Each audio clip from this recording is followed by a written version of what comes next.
राहे सोझ मेला के पतो पुण्य के करेला पुण्य जिएला पुण्य मरेला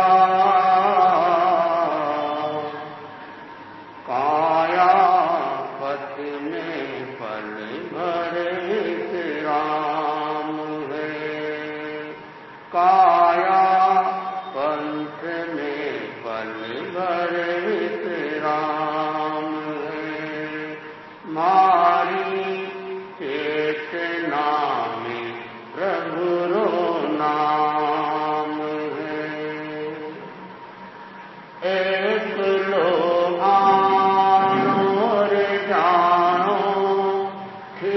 नहीं कोई ठिकानो बदल तो ही रहे पानो माया मोह में उलझो बेकाम है माया मोह में उलझनो बेकाम मारी चेतना में प्रभु रो नाम स्वयं रे भीतर निहारू मलिनता मन री बुहारू आंतरिक तपने समारो जागे सो रहो जो मारो राम है जागे सो रहो जो मारो राम है मारी चेतना में प्रभु रो नाम है गई बेला मुरन गावे जागते ने कुन जगावे जो इशारों समझ पावे धीरे हाथ में जगरी लगाम है धीरे हाथ में जगरी लगाम है मारी चेतना में प्रभु रो नाम है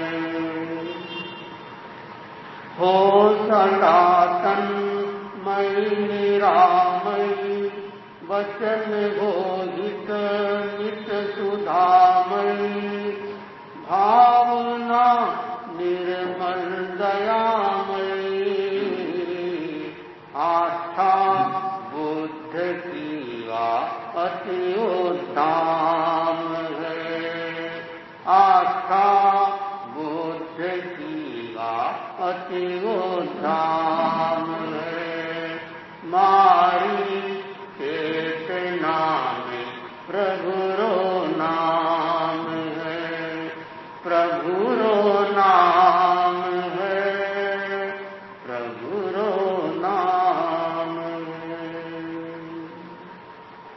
श्रद्धा से नमन करे हम तेरा अनुसरण करे हम पल पल स्मरण करे हम महावीर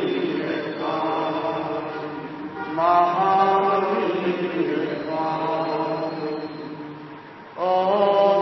ओंकार बिंदु संयुक्तम नित्यं ध्यायन्ति योगिनः कामदं मोक्षदं चैव ओंकाराय नमो नमः ओंकाराय नमो नमः। परम आराध्य के पावन चरणों में वंदन। चैता हार संवासन शब्दवर्ती महित्यो संति संत करे लोई पत्तो गई मनुष्य। अष्ट विराजित शासन श्री मुनि श्री सुरेश कुमार जी स्वामी हरनावा, उनके परम सहयोगी संत मुनि श्री संबोध कुमार जी स्वामी मेधानंद, धर्म प्रेमी भाइयों और बहनों, प्रत्येक मनुष्य सुख चाहता है, दुख कोई नहीं चाहता। प्रत्येक मनुष्य शांति चाहता है, अशांति कोई नहीं चाहता। सभी प्राणी स्वस्थ रहना चाहते हैं, बीमार रहना कोई नहीं चाहता। चाहने के बाद भी व्यक्ति दुखी हो रहा है, अशांत हो रहा है, बीमार हो रहा है। एक बार आचार्य महाप्रभु जी ने एक प्रश्न पूछा कि धार्मिक आदमी दुखी क्यों, धार्मिक आदमी बेईमान क्यों और धार्मिक आदमी अशांत क्यों? इसका क्या जवाब? तो आचार्य ने कहा, धार्मिक आदमी हो और वो दुखी नहीं हो सकता। धार्मिक आदमी हो तो वह अशांत नहीं हो सकता, और आदमी धार्मिक हो तो वह परेशान नहीं हो सकता। तो इसका जवाब ये है कि दोनों नहीं हो सकते। या तो आदमी धार्मिक होगा या फिर दुखी होगा। धार्मिक भी हो और दुखी भी हो, ये नहीं हो सकता।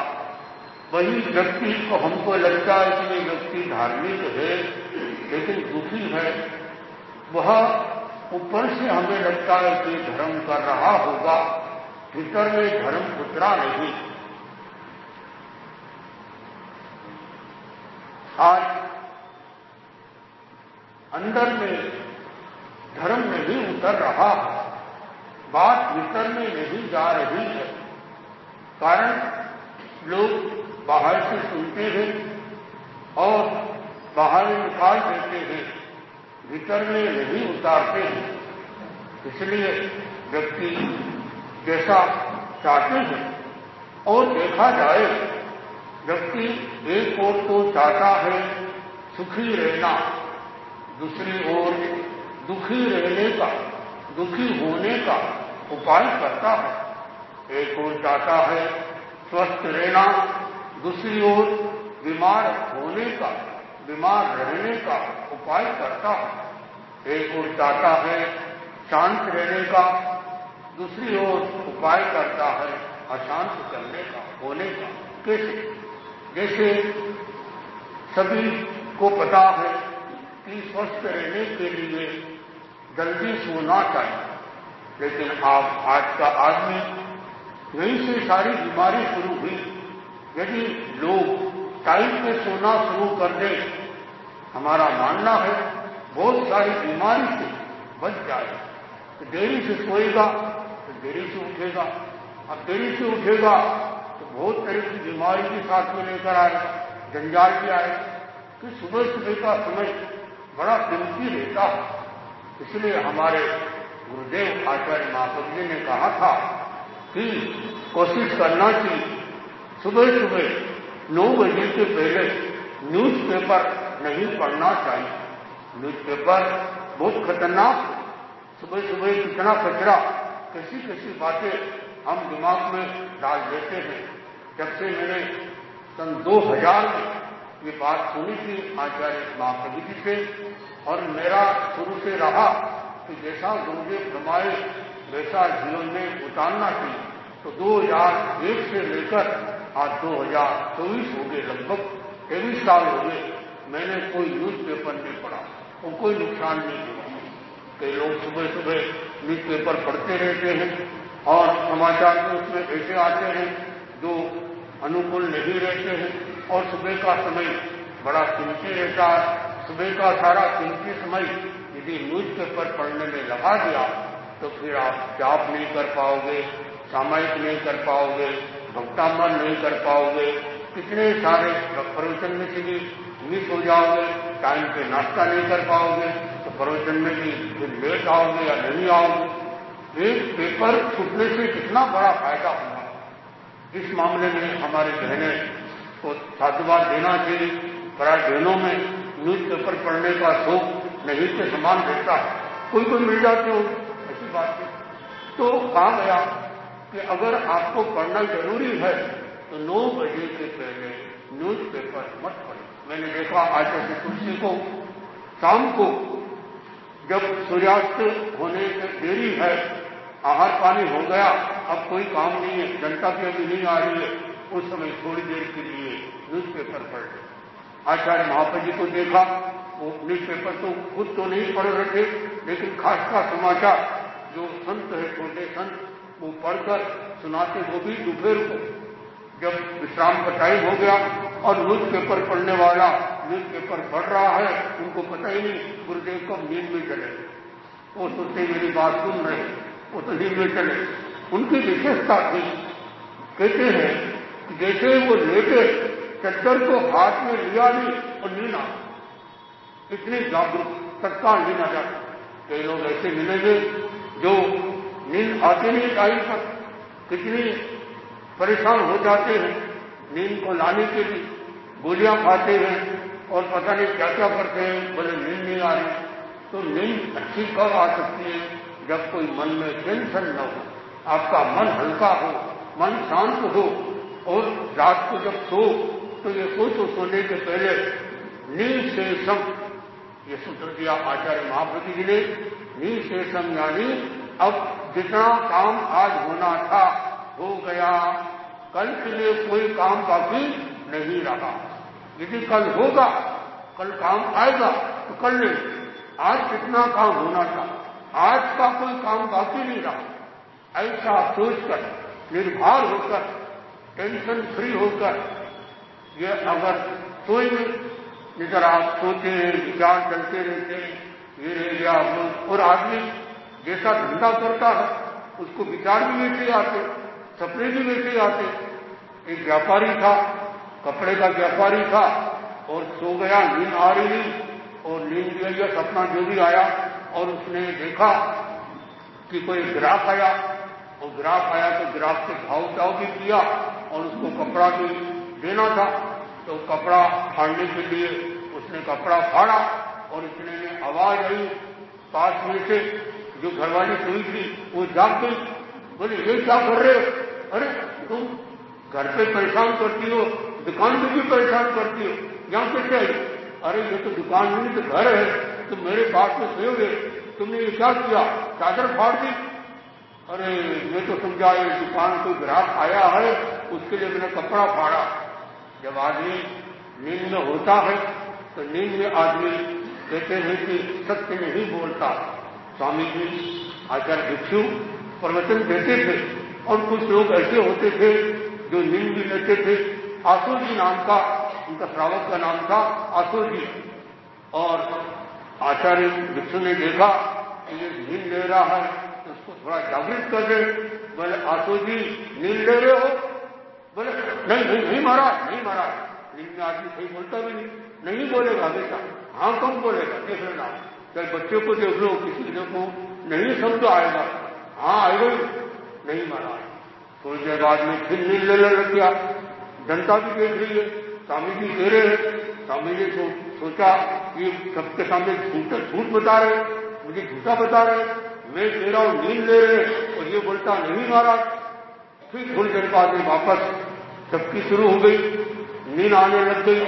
फिर स्वामी जी ने कहा आशो जी नींद ले रहे हो? नहीं नहीं महाराज, नहीं महाराज। फिर थोड़ी देर बाद तो नींद आने लग गई, और स्वामी ने सोचा कुछ बुद्धि तेज थी, प्रज्ञावान थे, बोले आशो जी जी रहे हो? नहीं महाराज, नहीं महाराज। आदमी नींद की जीता कहां? तो जागृत अवस्था में तो कहा गया कि ये जो सावक संबोध है बहुत बढ़िया चीज। तो कल इसी दिन आपको बताया सम्यक्त क्या है, और सम्यक्त का संबंध चर्या से बिल्कुल नहीं। ये मत सोचना कि ये इनका सम्यक्त इतना अच्छा है फिर इनका आचरण अच्छा क्यों नहीं। आचरण से कोई संबंध नहीं। तो सम्यक्ति का संबंध विचारधारा से, मान्यता से, अपनी खोटी मान्यता नहीं रखना, अपने सब विचार यानी जो जैसा है उसको वैसा ही समझना, ये सम्यक दर्शन है। सम्यक दर्शन के 5 प्रकार बताए आपको, औपसमिक, सायुक्समिक, छायिक, शास्वादन और वेदक, ये 5 प्रकार। और सम्यक्ति के 5 लक्षण बताए आपको, पहचान कि सम, संवेद, निर्वेद, अनुकंपा और आस्तिक। फिर आपको ये बताया सम्यक्ति के 5 दूषण, 5 दोष है, वो उनसे 5 तत्व ऐसे हैं जिससे सम्यक दर्शन हमारा कमजोर पड़ता, उसमें दोष लगते हैं, इसलिए दूषण है। शंका, कांक्षा, कांक्षा यानी करने के फल में संदेह, कांक्षा, विचिकित्सा, मोक्ष मिलेगा नहीं मिलेगा, मुक्ति होगी, मैं करने कर रहा हूं, सही कर रहा हूं तो गलत कर रहा हूं, ऐसी विचारधारा रखना। शंका, कांक्षा, विचिकित्सा, पर पासन, प्रशंसा, जो दूसरे दर्शन वाले हैं, जो जैन दर्शन को नहीं मानते, वैसे लोगों की प्रशंसा नहीं करना। और पर पासन संतो, ऐसे लोगों की संगत नहीं करना। हम जैन हैं, हम सम्यक्ति है, हमारे सम्यक दर्शन में दोष न लगे, इसके लिए हम अन्य दर्शन के जो लोग हैं, अपना व्यवहारिक संबंध हो सकता है, पारिवारिक संबंध हो सकता है, व्यापारिक संबंध हो सकता है, लेकिन धार्मिक संबंध नहीं हो सकता। धर्म सिद्धांत से को नहीं कर सकते, उसके साथ साझेदारी, धार्मिक साझेदारी नहीं कर सकते। कोई व्यक्ति अन्य धर्म का है, बोले धर्म का समन्वय का अर्थ ये नहीं कि आपका भी धर्म सही है, मेरा भी धर्म सही है, जिसका भी सम्यक दर्शन है उसका धर्म सही है। और अगर हम गहराई से जाएंगे तो जैन दर्शन के अलावा और दर्शन के लोग हमें सम्यक दर्शन नहीं मिलेगा, उनमें सम्यक दर्शन नहीं मिलेगा। इसलिए और जैन का मतलब कोई जाति नहीं है, कोई व्यक्ति अन्य जाति का भी है, अगर वो जैन धर्म को मानता है तो वो भी सम्यक्ति है, या जैन धर्म के मार्ग पर जो रास्ता है उस पर चलता है तो वो सम्यक्ति होता है। तो ये 5 इसके दूषण होते हैं, याद रखना चाहिए। शंका, कांक्षा, विचिकित्सा, पर पासन प्रशंसा और पर पासन संस्तो, यानी संगत, अच्छे लोगों की संगत करो। हम एक और श्रावक हुए, किशन दयाल जी गोयल, बहुत अच्छे श्रावक उनका आज अग्रवाल परिवार, गोयल परिवार, और पूरा परिवार इतना श्रद्धाशील हो गया। वो पहले वैष्णव थे और उन्होंने आचार्य तुलसी के संपर्क में आए, तत्व चर्चा की, समझे और तेरापंथी बन गए। और वो कहने लग गए लास्ट दिनों में कि अन्य जगह जाने से तो अगर तुम 2-3 घंटे की सिनेमा देख लोगे तो कोई नुकसान नहीं, लेकिन अन्य जो लोग सम्यक्ति नहीं है, ऐसे लोगों की संगत नहीं करना, टालों पर की संगत नहीं करना, उनकी भाषा में बता रहा हूं आपको। तो ये 5 इसके दूषण है और 5 इसके भूषण है, आभूषण है। जैसे महिलाएं कोई विशेष त्योहार आता है तो तरह तरह के कपड़े, तरह तरह के गहने आदि पहन लेती है, तो सम्यक्ति के 5 भूषण है। स्थिर, प्रभावना, भक्ति, कौशल, तीर्थ सेवा, इसको थोड़ा सा समझे। स्थिर यानी स्थिरीकरण, खुद भी स्थिर रहे धर्म में, और आपके आसपास कोई लोग जो धर्म से डावाडोल हो रहे, जिनके मन में धर्म के प्रति अनास्था हो रही है, जिनके मन में धर्म संघ के प्रति अनास्था हो रही है, ऐसे लोगों को स्थिर करना, ये भी स्थिर है, यानी खुद स्थिर रहना और उसको भी स्थिरता प्रदान करना। खुद स्थिर है तो दूसरों को स्थिर कर सकेगा, खुद अगर स्थिर नहीं है दूसरों को क्या स्थिर करेगा। भरा हुआ आदमी ही दूसरों को भर सकता है, खुद तो खाली है। क्या आपके पास ज्ञान नहीं है तो दूसरों को ज्ञान कैसे बताओ? आपके पास सम्यक दर्शन नहीं है तो आप दूसरों को सम्यक दर्शन कैसे बताओ? तो स्थिर, प्रभावना, प्रभावना का अर्थ ये नहीं कि प्रवचन के बाद में लोगों को प्रसाद बांटना, इसके लोग उसको गौतम प्रसाद ही कहते हैं, हम उसका निषेध नहीं करते, लेकिन ये प्रभावना का सही अर्थ नहीं है। कई लोग सिक्का बांटते हैं, कई लोग कोई चीज बांटते हैं प्रवचन के बाद में, लेकिन ये प्रभावना नहीं है। प्रभावना है तपस्या करना, ये प्रभावना है। प्रभावना है प्रवचन में अधिक से अधिक लोगों को आना। कोई भी संप्रदाय यानी जैनों का, जैनों के किसी भी संप्रदाय का, साधु संतों का प्रवचन हो रहा है, आपके आसपास में है, आपको अनुकूलता है, प्रवचन सुनो, कोई गलत नहीं। जितनी संख्या बढ़ेगी उतनी धर्म संघ की, जैन शासन की प्रभावना होगी। और इसका दूसरा रूप यह है कि आप अपने जीवन में अपने जो देव गुरु धर्म है उसके प्रति भी आस्था रखें। धर्म संघ का कैसे विकास हो, कैसे प्रभावना बढ़े, इस पर ध्यान देना चाहिए। और इसके लिए सूत्र बताया आचार्य तुलसी ने, विसर्जन का, अर्जन के साथ विसर्जन। आदमी अर्जन करे, वो विसर्जन न करे तो आप खाना खाने बैठे हो और खाना अच्छा अच्छा खाना आ रहा है, आप खाई जाओ, लेकिन मत जाना, अच्छा खाना खाया तो निकल जाएगा। क्यों ऐसा कोई करोगे, गलती करोगे, खाना खाया है तो जाना पड़ेगा। अर्जन के साथ विसर्जन। और सभी धर्मों में इसका उपाय मिलता है कि अपनी जो कमाई है, खासकर गृहस्थ लोगों की कमाई होती है, तो उनकी कमाई को शुद्ध करने के लिए जो अर्जन आपने किया है उस अर्जन का विसर्जन करो। विसर्जन का अर्थ दान देना नहीं, विसर्जन का अर्थ है ममत्व का त्याग, उसके प्रति ममत्व नहीं, आपने विसर्जन कर दिया। विसर्जन केवल पैसे का नहीं होता, विसर्जन कसाई का भी होता, विसर्जन ममत्व का भी होता है, और विसर्जन अपने आग्रह का भी होता है। अपने आग्रह दुराग्रह इनका विसर्जन भी करो। और फिर एक समय आज अंत में तब शरीर का भी विसर्जन हो जाता है। तो इस तरह से ये अर्जन के साथ विसर्जन, ये आचार्य तुलसी का अभियान, और इसको समझकर जीवन में उतारेंगे तो स्थिर प्रभावना। और तीसरा है भक्ति। भक्ति का दो अर्थ। एक भक्ति का अर्थ जो हमारे साधु संतों में चलता है कि हम भक्ति करते, कैसे, जैसे कोई गांव में संत पहले थे और बाद में कोई संत आए, तो पहले जो संत है वो उनकी भक्ति करें। भक्ति करने का अर्थ उनको उस दिन कोई काम नहीं कराए, उनके लिए आहार पानी, कुंडा बाल्टी टब वगैरह सारी जो व्यवस्था जो रोज के लिए वो उनसे नहीं कराए।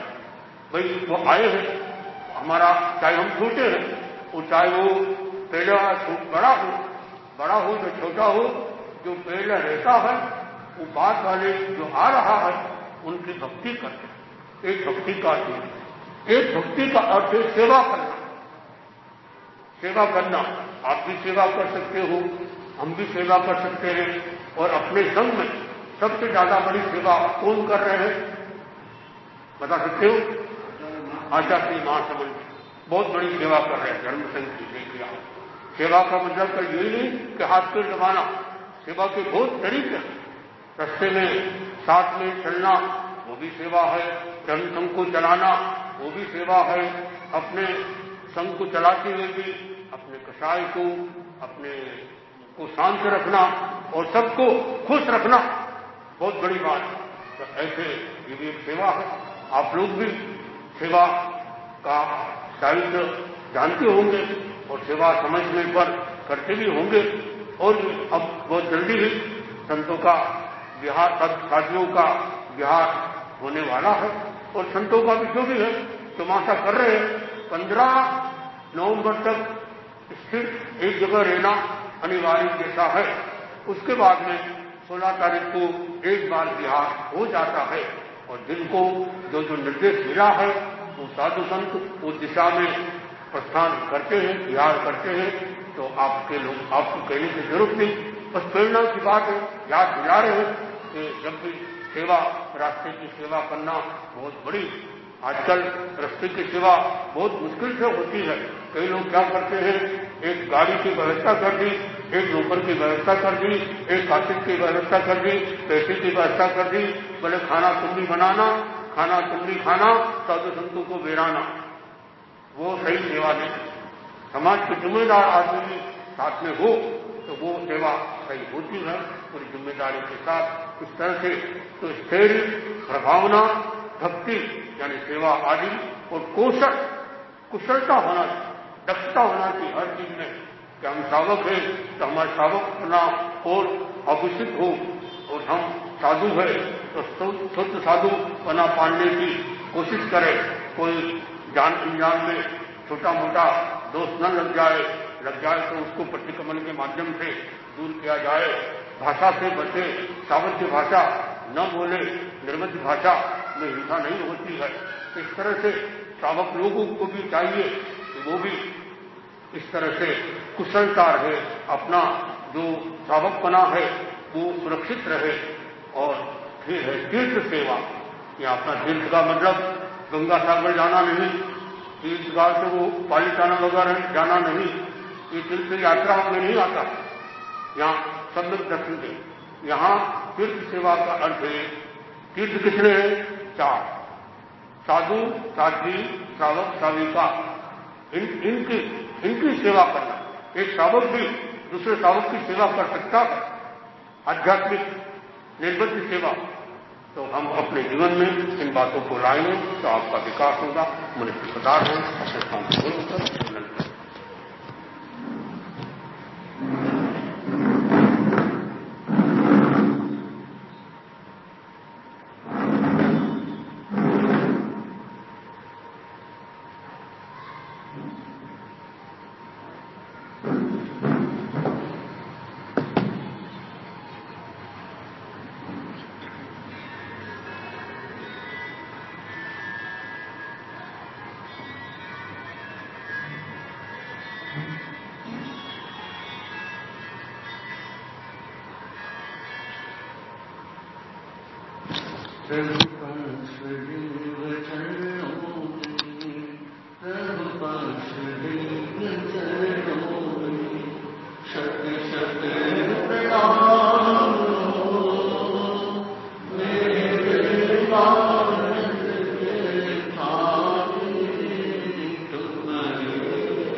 दुनिया में